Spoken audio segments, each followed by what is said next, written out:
obviously been preparing and sending a message to anyone coming here today. Well, so that was a part of certainly the planning was the transparency that we wanted to let everyone know exactly what we had planned here today. I don't believe that you can over-prepare for this type of situation. I'd much rather be here next Friday telling you guys that we over-prepared as opposed to saying that we under-prepared. Considering that we lost a lot of social media when they pulled a lot of the advertising about what was going to happen around the country today, we had to side on the over-protecting as to under-protecting. On Friday, Colonel Malikas had a conversation and a conference with all the basically police leaders from around all 50 states. Our preparations and our response was parallel to what the other states are going through. Certainly you don't see us boarding up our windows as others have. Some have gone to greater lengths, some have gone to lesser lengths.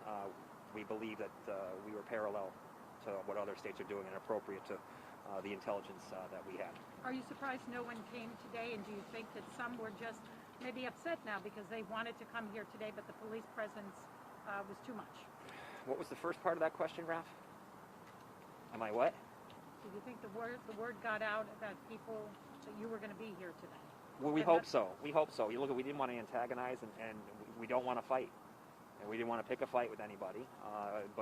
And we don't want to arrest anybody. So if the day ends and the week ends peacefully, bravo again for the state of Connecticut in how they've handled everything. Bravo for the way the law enforcement's responded, and once again, hopefully Connecticut will be a leader in peacefulness. So that's where we sit right now. Think about the problems with the social media blackout, not being able to see a lot of the stuff you can normally see. 1 second, Bob, okay? My boss is texting me. Say it again. Social media blackout. Yeah, I mean, look, so we have last week when social media starts pulling down all the stuff, and you saw actual sites getting pulled down, and anything to do with this got pulled down. Certainly, law enforcement lost an arm of their intelligence gathering, just an arm, a big one, but they have other ways of doing it. There's a whole other side of the web to look at, and a lot of other things going on. I do want to say that we got a lot of tips, a ton of tips through our tips line, and I can tell you that the Connecticut State Police Major Crimes Division vetted out a lot of tips, and that action has been taken. The tips were not credible, that being said. Lawmakers came to us with tips that needed to be vetted out. Citizens came to us with tips that needed to be vetted out, and they were. And Major Crimes has been working nonstop in vetting those tips out, all to keep everybody in this state safe. Describe the historic. And you have National Guard on the LOV. It's historic. You ever seen anything like this in your time? No, Bob. I mean, look, when Trump was here many years ago, that was big, and I'm going to age myself here when Clinton Gore came for the presidential debate, and the whole city was locked down. And yes, there was military presence and military helicopters flying around, and so I would say that would be the parallel to the law enforcement effort. Certainly not with the anger, emotions, or bring your guns type of rhetoric that we've heard back then. That was basically a lockdown of the city for a great, peaceful, fun time, to be honest with you, when the debate was here at the Bush Mill. Going forward, you won't be able to have this kind of police presence all the time, and we could see protests going forward, not only on Inauguration Day, but other days. So, as soon as I walk away from here, Susan, I'm going to go to a meeting about just that, with the Commissioner Avella, with law enforcement leaders from the region, with the National Guard, and just to discuss moving forward. Keep in mind something could happen nationally, Susan, that has us do a 180 again. We don't know, so it's just something we have to plan for and be ready. Again, it's like sunblock. You can't put on too much sunblock, but you sure can put on enough.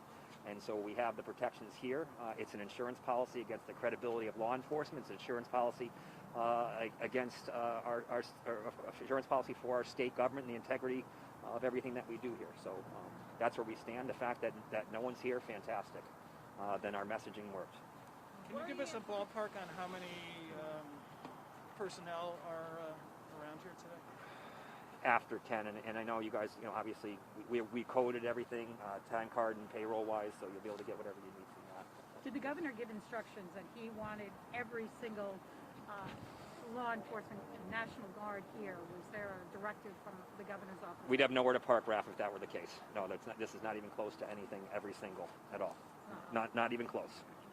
Do you intend to keep this presence up through leading up to the inauguration, or will it be scaled back Monday through Wednesday? There'll be will certainly be a heightened sense of alert going through the week. Again, as I said before, something could happen nationally that causes us to have to pivot or take more action. You know, and so that's the kind of stuff we have to do. We have a meeting on it now, but we'll be keeping an eye on everything.